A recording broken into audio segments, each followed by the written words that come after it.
We were meant to be gone in 40 minutes. Instead, the street closed behind us like a gate. Concrete towers rose on both sides, their windows dark and unreadable. The first burst of gunfire was measured, deliberate, and close. Our lead vehicle slowed, then stopped. In that instant, a routine supply extraction became a test of survival inside a city that had already learned how to fight back.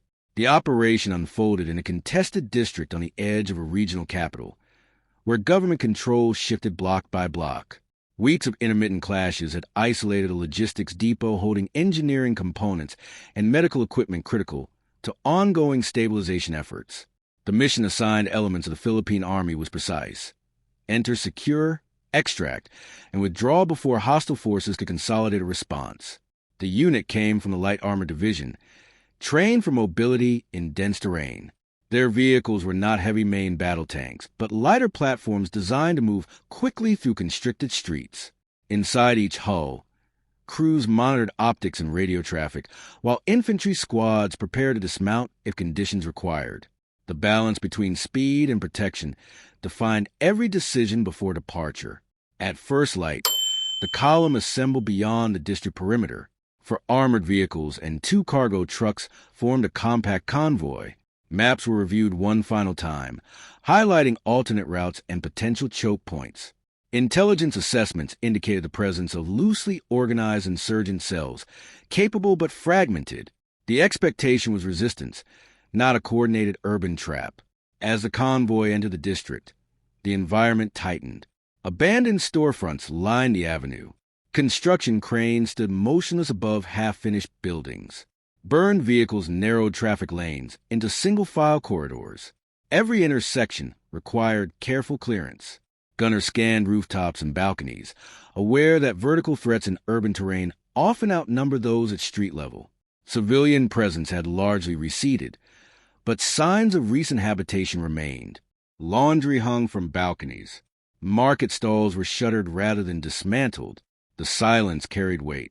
Soldiers understood that absence could signal caution rather than calm. In dense cities shaped by conflict, routine movement patterns often shift before armed contact occurs. The lead vehicle advanced toward a section of road constricted by collapsed masonry. Concrete debris forced the convoy into tighter spacing than planned. The commander adjusted intervals over the radio, instructing drivers to maintain visual contact without compressing dangerously. Movement slowed to a crawl, engines echoing between unfinished walls. The first shot struck from above and slightly behind. The pattern was controlled, aimed at external sensors and vision blocks. Almost simultaneously, additional fire engaged a rear support truck, puncturing a tire and shattering a side mirror. The convoy halted within seconds. Forward progress was blocked by debris. Withdrawal was constrained by the narrow approach. Radio channels filled with calm but urgent reporting. Crews identified multiple firing points at staggered elevations. Muzzle flashes flickered from upper floors and partially enclosed stairwells. The geometry suggested planning. The insurgent fighters had allowed the column to commit fully before initiating contact, maximizing confinement within the urban corridor. The overhead turrets responded with short, disciplined bursts. The objective was suppression, not indiscriminate fire. Gunners targeted confirmed positions, forcing hostile shooters to take cover and disrupting coordinated timing. Echoes reverberated sharply between concrete facades, distorting direction and distance. Communication clarity became as critical as ammunition supply. Rear hatches opened under covering fire.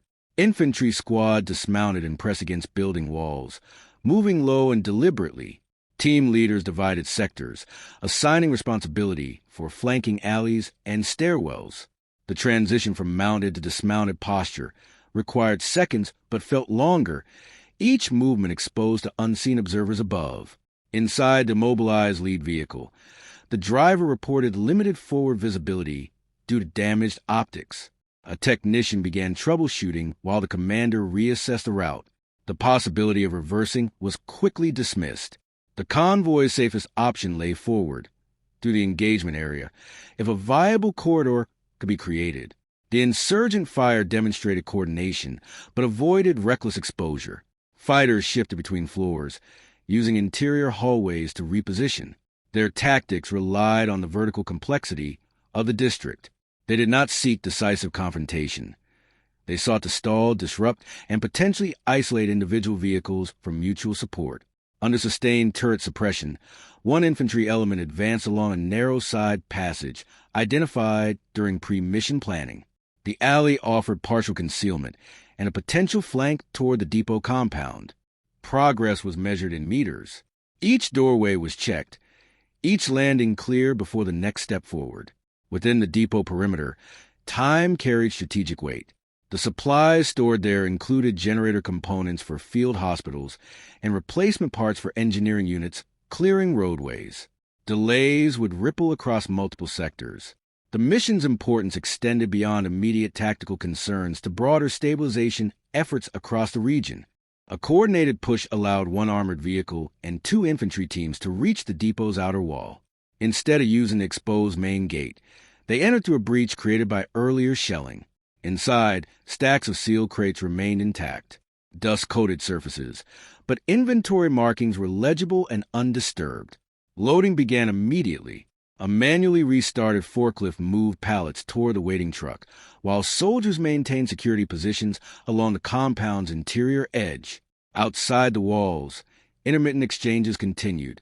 The sound of gunfire was steady but less concentrated, suggesting insurgent units were repositioning rather than escalating.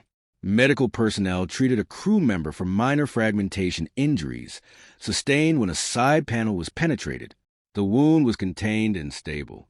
The incident reinforced the limitations of light armor in sustained urban engagements. Protection reduced risk. It did not eliminate it. Across the street from the depot, an infantry squad methodically cleared a multi-story structure identified as a likely firing platform. They moved floor by floor, announcing their presence and checking rooms for civilians before securing positions. The process was deliberate, prioritizing control over speed. Inside the convoy, the commander coordinated a breakout plan. Suppression sectors were assigned. Withdrawal routes were updated based on newly cleared corridors. The immobilized lead vehicle was assessed as capable of limited movement, following a rapid field repair to its sensor mount. The window for extraction was narrowing. The final crate was secured onto the support truck as radio confirmation signaled readiness across elements. The depot gates were rechecked, and infantry teams prepared to bound back toward the vehicles. Each movement required synchronization to avoid creating isolated gaps vulnerable to renewed fire. On command, the turrets intensified suppression against identified rooftop positions. Infantry elements withdrew in controlled bounds, covering one another with measured fire. The convoy engines revved in unison. Drivers focused on narrow lanes previously mapped but now partially obscured by dust and debris. The column began to move. The damaged lead vehicle advanced slowly, shielded by a flanking armor platform. Sporadic shots followed from distant windows but lacked earlier coordination. The insurgent fighters had lost their initial advantage. Their objective of fixing the convoy in place had not succeeded. As the convoy cleared the original choke point, tension remained high. Urban terrain offers second chances for ambush. Gunners continued scanning rooftops and balconies, maintaining readiness without escalating unnecessarily. The convoy maintained disciplined spacing, avoiding compression that had contributed to earlier vulnerability. Several blocks north, friendly forces secured a wider arterial road. Upon reaching that junction, the convoy transitioned from combat posture to control withdrawal. Casualty checks were repeated. Equipment status was confirmed. Ammunition counts were quietly updated over secure channels. The extracted supplies were transferred later that evening to logistics units responsible for redistribution. Generator components were routed to medical facilities operating near capacity. Engineering parts were dispatched to recovery teams working to reopen damaged transport routes. The practical impact of the mission extended well beyond the firefight itself. For the soldiers involved, the engagement became a case study in urban maneuver under constraint. Training emphasized integration between armor and infantry, but real conditions exposed friction points not fully captured in simulation. Communication discipline, equipment resilience, and terrain awareness proved decisive factors. The insurgent fighters, though unsuccessful in halting the extraction, demonstrated adaptive tactics and knowledge of local architecture. Their actions reflected an understanding of how urban density can offset technological disadvantages. The encounter underscored the complexity of conflict in populated environments where lines between combat zones and civilian infrastructure blur. In subsequent briefings, analysts examined the timing and placement of the ambush. Adjustments were proposed for convoy spacing, aerial reconnaissance integration, and sensor protection in high-rise districts. Lessons were recorded without dramatization, framed as professional development rather than narrative triumph. The district remained contested after the convoy departed. Concrete facades still bore fresh scars, and the silence returned to its earlier tension.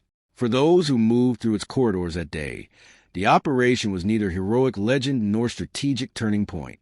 It was a disciplined response to sudden violence, measured in coordination, restraint, and the quiet preservation of supplies that others depended on to endure.